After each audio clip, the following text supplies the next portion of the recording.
si c'est bon ou pas. Je crois que c'est bon. Bonjour, bonjour tout le monde. Donc voilà, on s'était dit qu'on voulait faire une petite vidéo sur les savoir-faire. Tout d'abord, je suis accompagnée de Anna. et de Oh bah non, on ne présente pas comme ça. Mais super, Julien. les deux acolytes que j'ai toujours là avec moi, que je me traîne. Bon, alors aujourd'hui, donc au niveau de la fiche de créa de personnage, on voulait vous présenter un petit peu les détails des savoir-faire au niveau de l'intellect, donc différents types d'intellect, avec à chaque fois les rôles des savoir-faire, leur définition, mais aussi un petit peu le bonus que ça peut vous apporter en jeu, sachant que les bonus, on va les faire un petit peu en général, parce qu'ils ne sont pas tout à fait terminés d'être équilibrés au niveau du jeu. Donc voilà, on va vous expliquer un petit peu en général ce que ça peut vous apporter.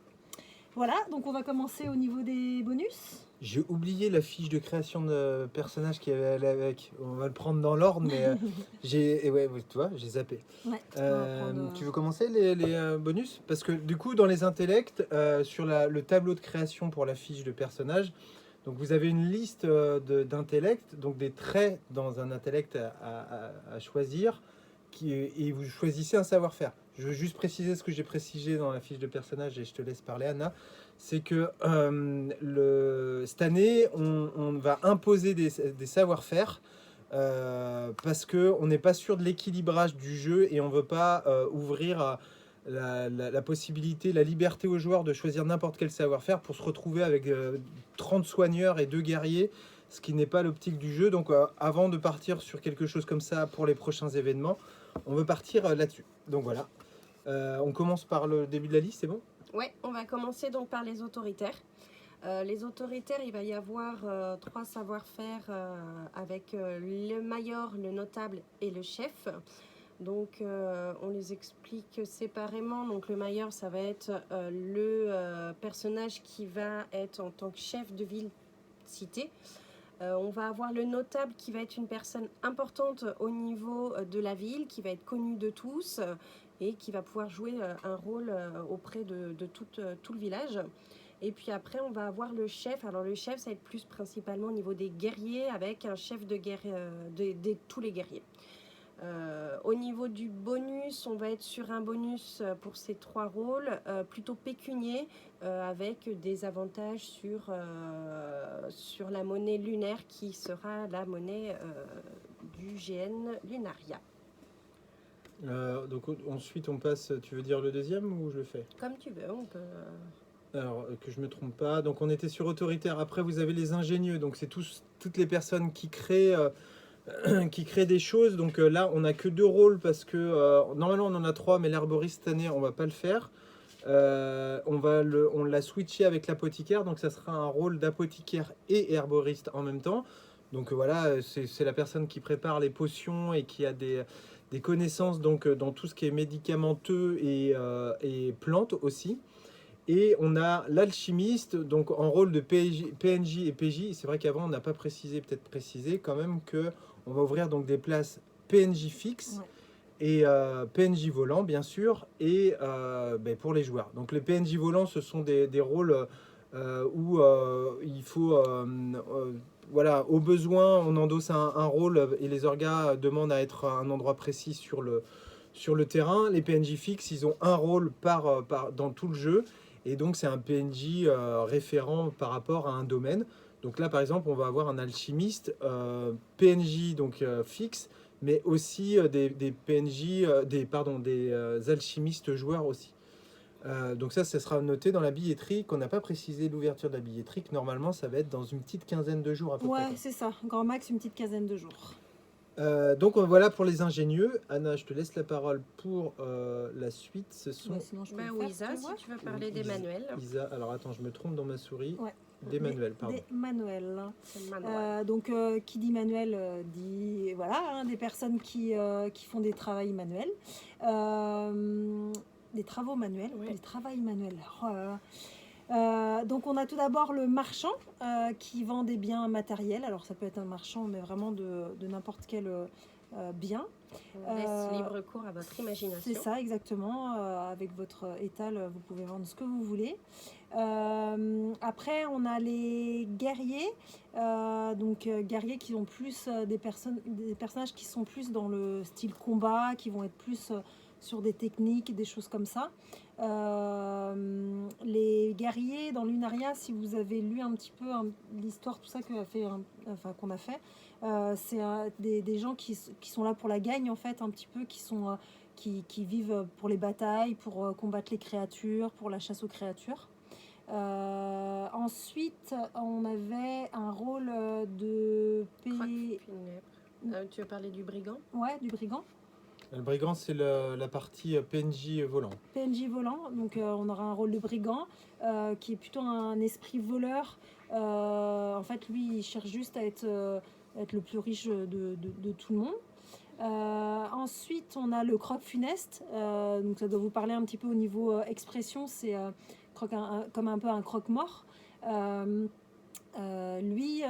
voilà, il se fait ses bénéfices. Il a le droit de business parce qu'il fait ses bénéfices. C'est la mort des gens. Voilà, c'est la mort des gens. Nous avons le bouilleur de cru que nous avons appris il n'y a pas longtemps grâce à Mister Didier qui a eu cette idée. En fait, c'est un personnage qui est plutôt un fermier qui aime distiller ses récoltes pour créer ses propres alcools forts. Donc voilà, ça promet s'il y en a qui sont intéressés pour faire le bouilleur de cru. Et il pourra effectivement vendre tous ses crus, alors qu'ils soient bons ou mauvais, l'avenir nous le dira. Après, il y en a peut-être certains qui vont être obligés d'aller voir le soigneur à cause d'une bonne gastro ou je sais pas.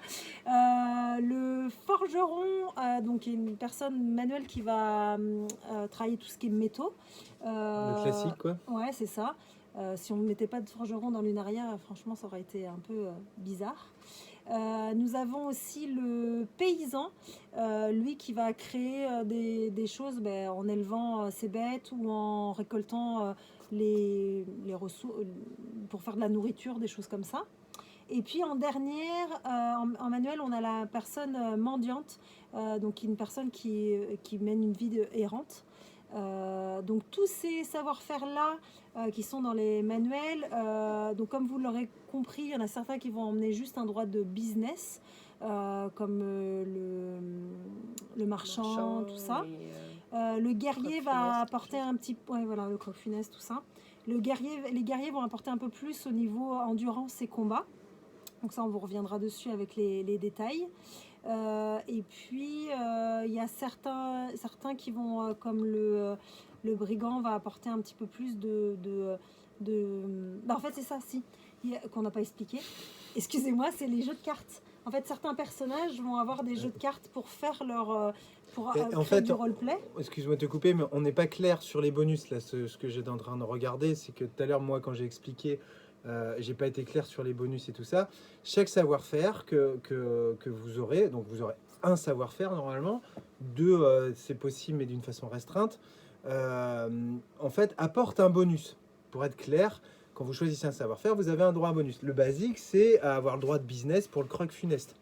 Mais certains ont, comme dit Isa, en fait des spécificités comme gagner de l'argent, comme a dit Anna au tout début.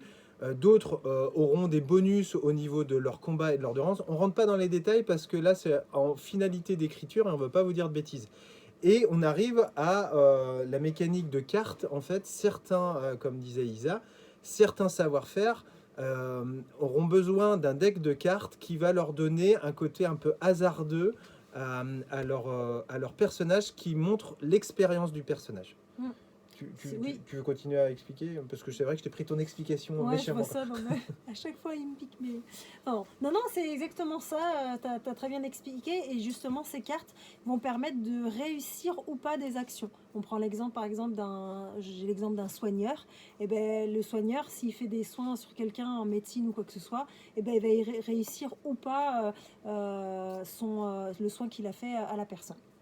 Voilà, je pense qu'en termes de bonus au niveau des manuels... C'est ça, et juste là où je précisais, il y a donc sur les cartes, c'est sous forme d'expérience quelque part.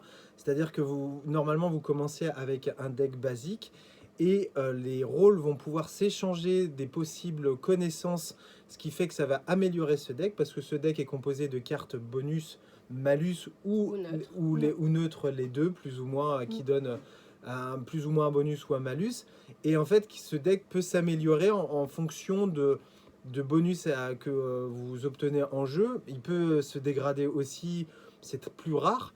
Mais généralement, quand deux personnes se rencontrent de forgerons et partagent leur expérience, eh ben, ils peuvent aussi se partager et gagner des cartes pour améliorer ce deck et donc au final améliorer leur façon de faire et faire moins de la merde. Ouais, il va évoluer en même temps que votre personnage. Effectivement, si votre personnage va évoluer Exactement. en positif, votre deck de cartes va évoluer en positif. Si ça se passe moins bien, bah, du coup, ce sera à l'inverse. Et c'est ce que j'expliquais en fait dans la fiche de personnage dans l'autre vidéo justement, où que nous on voulait pas, on n'aimait pas le système d'XP et de points d'expérience, donc on rentre dans un côté plus statistique. Là, on rentre dans un côté plus réaliste où il y a de l'échange entre les personnages, où on apprend de ses erreurs et l'expérience s'acquiert justement comme ça. C'est une mécanique de jeu que Didier nous a partagée, qu'on trouve très sympa. Donc moi, le bouilleur de cru, je le connaissais par contre. Ouais. Mais la mécanique des cartes vient d'un GN qui s'appelle le Camp du Dragon, et une mécanique qui est très très sympa et qui permet justement de partager et qui évolue de façon immersive. Allez, je passe à autre chose parce que sinon on peut en discuter Il pendant prend des heures. tout le temps la parole. Et Là, on va partir donc sur l'intellect du créatif. Là, on va avoir trois savoir-faire. Bon, on va avoir le barde, le scripteur et le bourlier. Donc le barde, ça va être une personne qui va être plus sur de l'instrument, de la musique, qui va apporter du moral aux autres joueurs. Donc là, effectivement, l'idéal, ce serait de ne pas avoir des gens qui chantent trop faux. Comme Si vous voulez apporter du Tourix, moral aux autres joueurs, après, chacun est libre. après, au tu peux contraire, avoir du moral en rigolant de l'autre qui chante mal. C'est un choix. On va avoir le scripteur qui, lui, va plutôt recueillir tout ce qui va être écrit important durant tout le jeu. Et effectivement, aura ce droit de business. Donc, c'est encore il n'y aura pas forcément de morale, mais il va avoir effectivement la possibilité de vendre des connaissances, des lettres, des histoires. Et puis après, le bourlier, ça va être une personne qui, lui, va plutôt travailler donc, le cuir, le textile, tout ce qui va être chaussures, tout ce qui va être sacoche, équipement en fait général d'un joueur. Nananaire. Et donc là, on est sur un bonus droit de business avec effectivement un deck de cartes comme on l'a expliqué auparavant.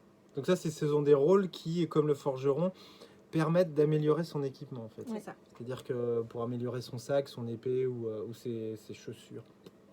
Avec une idée. Marcher plus longtemps, plus loin, je ne sais pas. Donc ensuite, on passe sur les perspicaces. Isa, tu veux le faire? Ouais, dans les perspicaces, donc c'est tout ce qui est les personnages qui sont un peu solutionneurs. On va avoir des gens qui vont chercher des petites choses, des trésors. On va avoir déjà l'arpenteur. Donc l'arpenteur, c'est comme un chercheur pisteur en fait. Alors j'allais dire c'est un peu comme Lancaster, mais non. Il va plutôt être sur le côté chercher des indices ou des choses comme ça, non? Non, c'est des pistages. Non, des Les pistages. pistages. Oui, d'accord. Donc plus au niveau de la nature ou Suivre une bête, Voilà. suivre un groupe de guerriers, suivre effectivement des pistes, tout c'est ça, simplement. des créatures. Oui, c'est l'analyse du terrain, mais ça peut être aussi C'est ça. savoir si le lieu dans lequel ils sont, le groupe par exemple qui y est, ils sachent si c'est un bon endroit ou pas, quoi. Mais après, libre choix du joueur de réaliser un droit de business ou juste être Exactement, ouais. héroïque en essayant d'aider les autres joueurs. Après, nous avons Lancaster, donc, qui est l'équivalent un petit peu d'un policier de nos jours. Donc lui, il va être plutôt dans ce côté un petit peu recherche d'indices, mais au niveau des personnes, s'il y a quelqu'un qui veut demander par rapport à un meurtre, par rapport à quelqu'un qui est disparu ou quoi que ce soit. Ou un vol. Voilà, ou un vol aussi.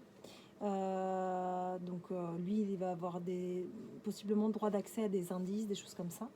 Et pour finir, on va avoir le vagabond. Donc c'est un peu comme le mendiant, c'est une personne un petit peu errante.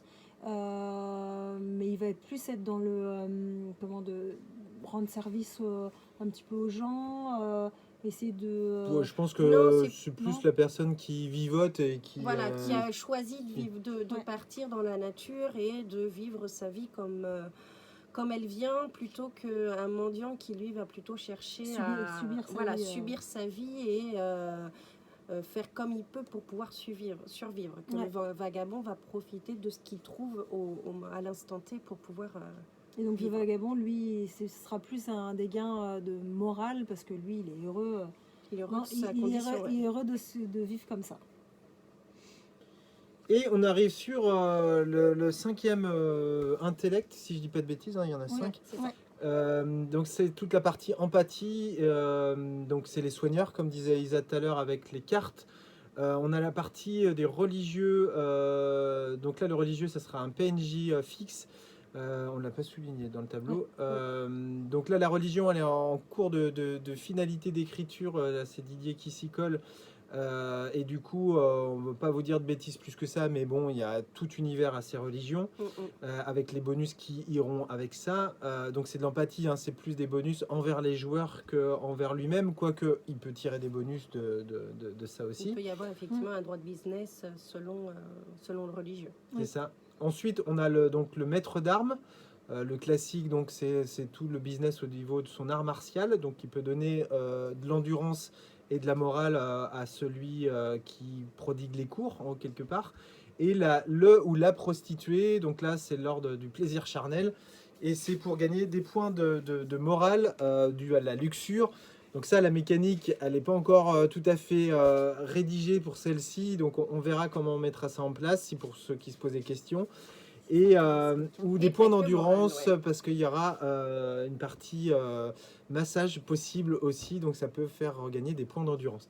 Donc tout ça, vous avez compris, en fait, ces partages de savoir-faire, c'est et non seulement pour créer du jeu, créer ce qu'on appelle des quêtes secondaires, même si j'aime pas trop le terme pour ça, mais aussi créer du jeu entre les joueurs par nécessité, en fait, de gain de points de morale, de gain de points d'endurance. Et après, pour tout ce qui est enquesteur et arpenteur, ça c'est par rapport à l'histoire, et il y en a plein d'autres.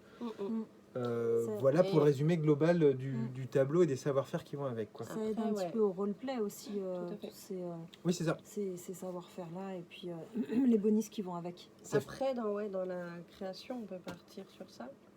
Oui. Sur dans votre création de personnage, vous aurez aussi peut-être le choix, faire le choix d'un savoir-faire expert qui vous permet d'un trait expert, pardon, qui vous permet d'acquérir en fait un trait supplémentaire, mais qui lui sera restreint et qui effectivement peut vous donner accès à d'autres bonus. Mais ça va être après selon votre histoire. Un exemple, un guerrier qui a choisi effectivement de partir en guerre, mais qui auparavant était forgeron, peut éventuellement avoir un échange avec le forgeron et pourquoi pas avoir le bonus du forgeron avec ce métier, sachant qu'il l'aura appris avant. Donc ça, après, c'est à voir avec les orgas, comment le mettre en place, mais ça peut faire partie de votre histoire. C'est ça, c'est le côté restreint qui est noté, pour ceux qui n'auront pas forcément compris, dans le tableau et la fiche de personnage. Le trait expert qui donne ce côté restreint, aide surtout à créer l'histoire, comme dit Anna, au niveau de votre personnage, mais aussi du partage d'expérience vis-à-vis des autres. Donc le côté restreint peut très bien être, je sais pas, le fait qu'il n'exerce pas son métier, mais peut partager son expérience avec d'autres, et du coup gagner d'un avantage pécunier ou un avantage de morale à partager, à se sentir forgeron et moins guerrier, pour reprendre ton exemple, quoi. C'est très bien. Et du coup, voilà pour la vidéo de savoir-faire, 19 minutes, on va s'arrêter là parce qu'on m'a dit que ma vidéo était trop longue, la fiche de créer de personnage à 35 minutes. Voilà, quand on se met à plusieurs, en fait, on arrive à réduire un petit peu le temps de parole de Julien. C'est surtout qu'on veut pas saouler les autres à côté. Ok, donc j'éteins du coup, et on vous dit à bientôt pour la prochaine vidéo sur les explications. Je pense que ça sera des règles. Et là, malheureusement pour vous, l'explication des règles risque d'être un peu plus longue là-dessus. On essaiera d'être à nouveau 3 pour diminuer ce temps, mais condenser un peu. Ouais, ça marche. À plus tard. Prenez à soin très de vous. vite. Bye bye. Allez, j'éteins.